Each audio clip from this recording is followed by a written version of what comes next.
'Tis the season for dazzling Christmas deals thanks to The Warehouse. The Warehouse is unboxing mega deals every day until December 20. Deals are for one day only, so when they drop, make sure to race to the shop. Visit The Warehouse this Christmas. You're listening to the Weekend Sport Podcast with Jason Pine from News Talk ZB. This hour with a rather unseasonal look at rugby, because on Thursday night, the New Zealand Rugby Awards were handed out. Blackfern Sevens youngster Georgia Miller got the big gong, the Kel Tremaine Memorial Award for Rugby Player of the Year. She's only 20, Georgia Miller, the second youngest recipient of the award in its 30-year history, behind only Jonah Lomu. Blackfern Sevens coach Corey Sweeney and the team itself won Coach and Team of the Year respectively for their gold medal at the Paris Olympics and their World Series League triumph. The Blues also big winners, unsurprisingly. National Men's and Women's Teams of the Year, Men's National Coach of the Year through Vern Cotter, Super Rugby Player of the Year through Hoskins Situtu, and Caitlin Va'akolo won Top Opiki Women's Player.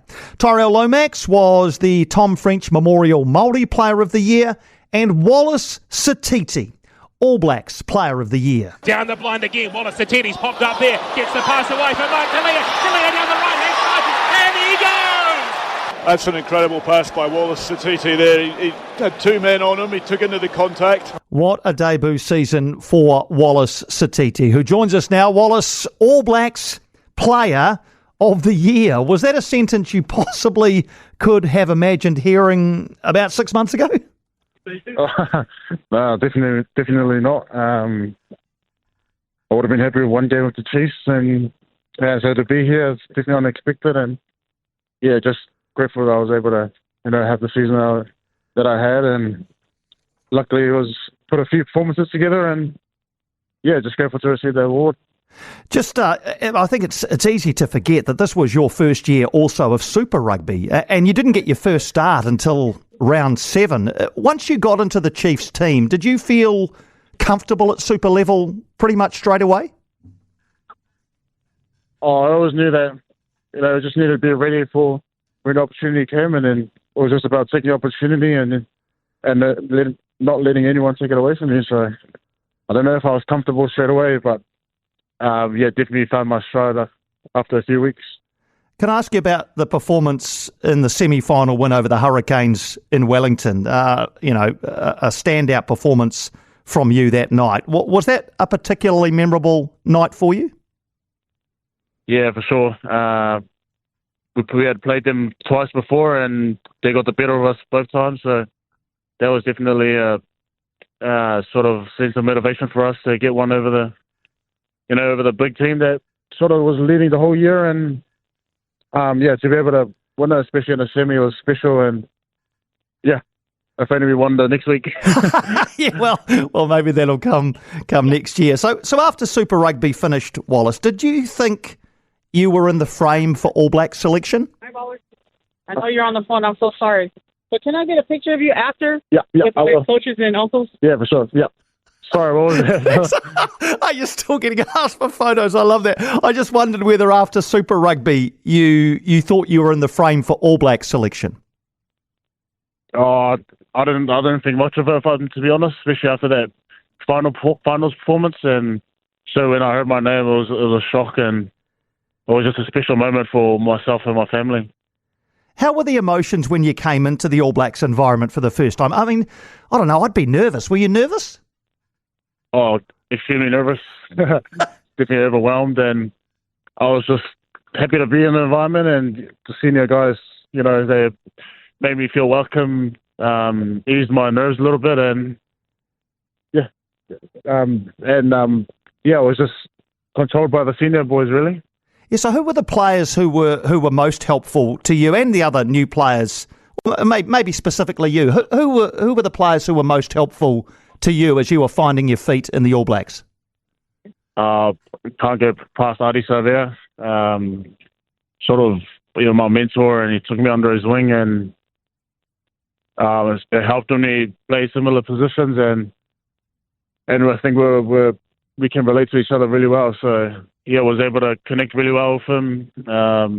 He kept telling me to enjoy the moment and just to play footy, and just to keep working hard. And you got other guys of class like Sam Kane, Damien McKenzie. They're good Chiefs men, so they really made sure I felt comfortable and just allowed me to find my stride. And your Test debut came up in San Diego against Fiji off the bench. How special a moment was it to take the field in the black jersey for the first time? Yeah, it was a emotional moment, not only for myself, but also for my parents who were able to make the trip over.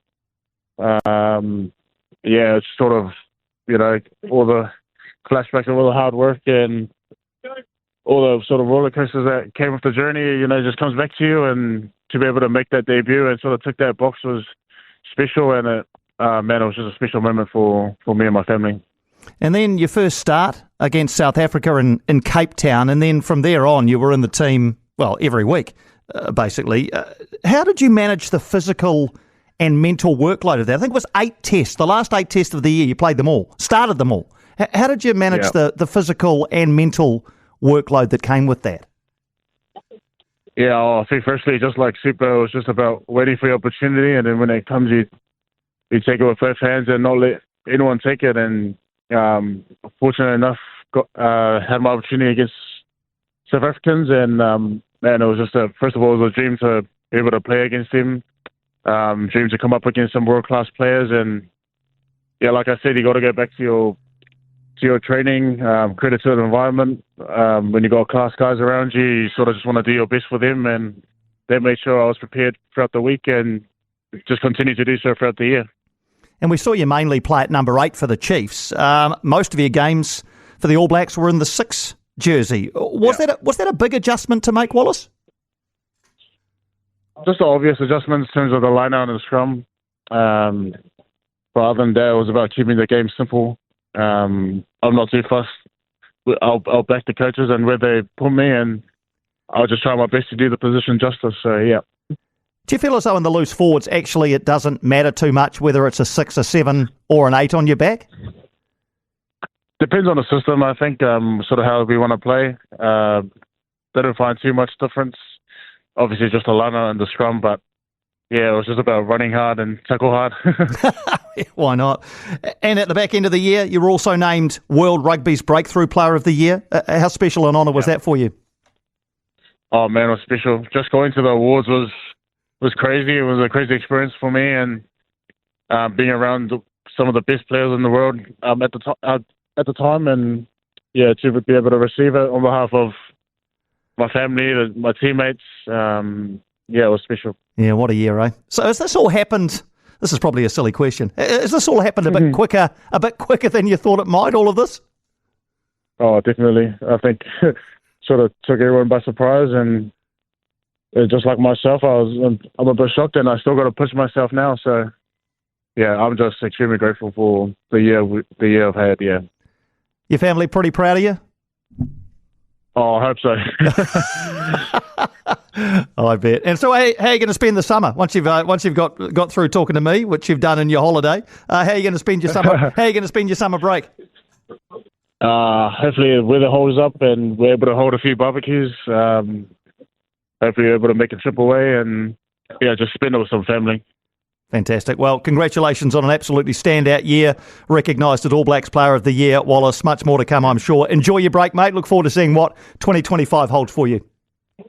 Thank you very much. Take care. You take care too, Wallace. Thanks indeed. Wallace Sititi there. Can anybody hand on heart have said that even, I was going to say a year ago, even after Super Rugby, when he was really impressive, can anybody hand on heart truly have said, there is your All Black of the Year? I remember when the team was first named, a lot of people didn't think he should have been there. There was a lot of noise around about Hoskins Sititi, and rightly so. He had an absolutely brilliant Super Rugby campaign for the title-winning Blues, wasn't named in the All Blacks, and whether it was a choice between Sititi and Sititi or not, or whether it was just the fact that the loose forwards they chose included Sititi and not Sititi, the fact remains that I don't think a lot of people saw Wallace Sititi's year coming. He didn't play in either of the tests against England, got his debut off the bench against Fiji up in San Diego, and then again came off the bench against Argentina in Wellington. Wasn't in the team that redressed that loss in Wellington by winning against Argentina comfortably up in Auckland, and wasn't in the 23 either for the first test against South Africa in Johannesburg. So here we are, 6 tests into the season, and Wallace Sititi is featured twice off the bench. But then, as I just mentioned to him there, he was handed a starting debut against South Africa in Cape Town. For the 3 previous tests, Ethan Blackadder had worn the number 6 and from memory got injured. I think either in that test or in the lead up to the second one. So the 6 jersey was open. And it was Wallace Sititi against a lot of people's expectations again. This number 8, this rookie number 8 out of the Chiefs, who was handed the 6 jumper.